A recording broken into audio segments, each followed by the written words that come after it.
Amaravati championship 2026లో పాల్గొంటున్న క్రీడాకారులకు ఎటువంటి అసౌకర్యం కలగకుండా చూసుకోవాలని నగరపాలక సంస్థ కమిషనర్ ఎం జయకృష్ణ అధికారులను ఆదేశించారు.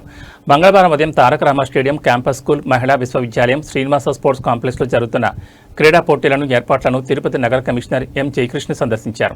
వారికి కల్పించిన సౌకర్యాలను క్రీడాకారులను అడిగి తెలుసుకున్నారు.